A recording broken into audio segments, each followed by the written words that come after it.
It was not invented in any of those places. It didn't come to India from abroad. It's an Indian dish invented between Delhi and Agra. What you have abroad is pulav. Yeah, they've had pulav abroad for. The first recipes are 16th century or so. Pulav is an Arab, Middle Eastern, Turkish dish. That came to India with the Sultans of Delhi, with various people. But pulav was not biryani. Pulav was a court dish made for emperors, expensive, exquisite. Biryani is a dish for the masses. It's a common person's dish. It was invented to feed the poor, to feed the army, to feed people. Probably during Shah Jahan's time, there's some dispute of which emperor. So, biryani is not a dish that anybody should be snobbish about. Biryani is a dish for all of us. It's a dish that's usually made in large quantities, and it's a dish that's supposed to be fun, that's supposed to be shared. There should be no snobbery about biryani. It should be a dish that all of us enjoy together. So that's the most important thing to remember about biryani. The second thing to remember about biryani is that biryani, pulav is about flavors, and you can make pulav from many kinds of rice. Biryani is about one kind of rice. Biryani is about basmati. It is the finest expression of basmati. You can't actually make biryani without basmati. There are so-called biryanis without basmati, but we'll come to that later. But as far as we know, biryani was invented at the during the Mughal period, and it was made only with basmati. Hello, do you have any basmati? Yes, Yes? I'm waiting for you to finish. All right, so show them the basmati. Yeah. So basmati is the point of biryani. Exactly. Now, it was invented in Delhi and then spread all over India. Biryani went first from Delhi to Lucknow because the Mughals set up a court over there, and the Nawabs of Awadh started creating their own version of biryani. That's the famous Awadhi biryani that you've all heard of, the Lucknowi biryani. That biryani is about aroma. Then the Mughals sent an ambassador or a vassal or a governor, depending on what you want to call him. They sent him south, and he governed their territories, and he was called the Nizam-ul-Mulk. He set up a court there, he set up an army, and he took cooks with him from Delhi. That led to the Nizam-ul-Mulk later was called, you guys should know this much at least. Yeah, he was known as the Nizam of Hyderabad. And his cooks created Hyderabadi biryani, which is what most of these guys are going to be cooking today. Hyderabadi biryani is very different from Delhi biryani. Hyderabadi biryani is based on tangy flavors, on sourness. Now the thing about all these biryanis is that they're created essentially from basmati. They took basmati from North India all the way to Hyderabad because you couldn't make biryani without basmati. Now you're going to ask me, what about the biryanis of Kerala? What about those biryanis which are made with short grained rice? The answer is that those biryanis predate most North Indian biryanis. They predate pulav also. The biryanis of Kerala predate even the birth of Islam. These were local rice dishes that we now call as biryani for the sake of convenience. So should we show them how a pulav looks like? You want to do a pulav? Okay, no, I'm going to tell you that first. So you want to ask now, I think, what's the difference between a pulav and a biryani? You're going to tell them? Well, I think the flavor, but most importantly what separates them is the fried onion. Okay, so the difference between a pulav and a biryani, the word biryani is thought to come from birinj, which is a Farsi and Iranian word. That doesn't mean it came from Iran because the language of the Mughal court was Farsi. So birinj means frying. So people think it refers to the frying of the onions, correct? Yeah. And do you have frying of the onions with pulav? Well, we don't have separate ones, but we have some in here in biryani. When we open it, we can Okay, do that. first wait, yeah. Let me just tell them about pulav first. Well, I want to smell the biryani. It looks like Yeah, wait for the biryani. It's coming. So the second thing to remember about pulao is that in a biryani, because it's fried, the meat is always fried. In a pulao, the meat is stewed along with the rice. A pulao is always made with yakni, with stock. A biryani is made with normal rice. A pulao, everything is cooked together in all kinds of biryani except for one in Hyderabad. The meat and the rice are cooked separately and are then assembled. So, what do you do? Okay, you have to show the pulao. Okay, so this is a pulao.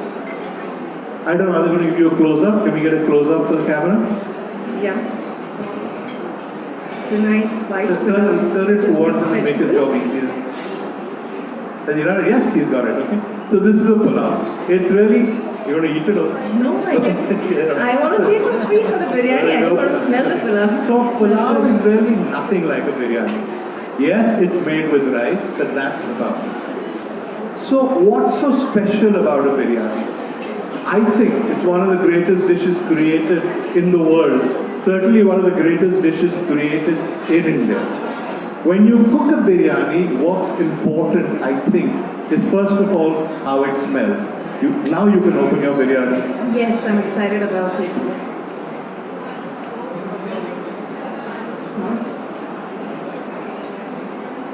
I'm moving out in case you spill it. I'll not, don't worry. Okay.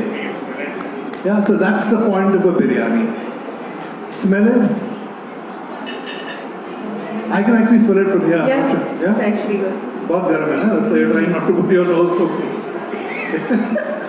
But the point of a biryani is how it smells. Now, when you taste a biryani, what do you look for? You look for aroma. A biryani should have at its root the aroma of basmati, because basmati is the most fragrant rice in the world. Often we put masalas, we put other things, and that flavor, that fragrance is muted. But if it doesn't smell of basmati, then it doesn't succeed. Some of you will know that chefs in Lucknow and places put things like kevda. Why do they put kevda into biryani? Because the molecule, the smell molecule that gives you the flavor of basmati is the same molecule in kevda. So when they put kevda in it, they're doing their best to mimic the smell of basmati. So aroma is number one. If the aroma is not right, if there's too much kesar, too much kevda, then the biryani is a failure. Absolutely. The second thing to do is to taste the rice. You want to try the rice? And the rice. From the bottom, Nice. shake it up a bit. Anybody who tastes the masala and tastes the meat or the chicken in a biryani will like the meat or chicken. But that's not the point. The point is the rice. You're going to burn your mouth. It's very hot. How does it taste? Incredible? It's quite good. Also, Quite good, okay. But can you actually taste the biryani when you just have the rice? I think the essence of the biryani lies in the rice, and especially it has to be basmati, because that's why all the flavors get enhanced. And here I can actually taste all the flavors together, the rice, the meat, and all the masala together.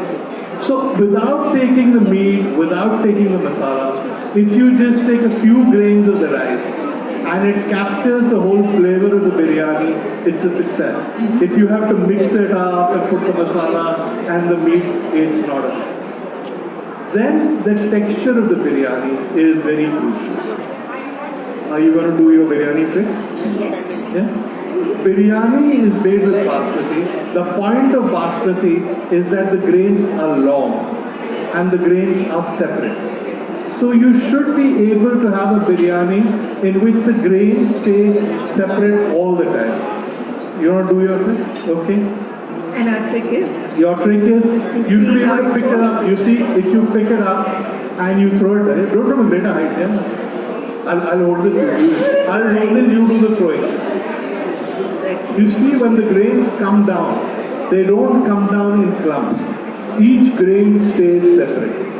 In a biryani, because the rice, the basmati is the star, each grain of basmati must be separate. If it clumps together as it does with many other rice, the biryani has failed. You want to show them how long the grain is? Well, it should ideally be about 2.5, 3 times of when it's after cooked. So if you take a close shot of how grains look like, and Exactly, what's the take of finger? The biryani, not your finger. Let's just take a close up and show them how long the grain is. and if I just You've seen how long the grain is? Then there is the other thing about biryani. How tender is the chicken? How tender is the mutton?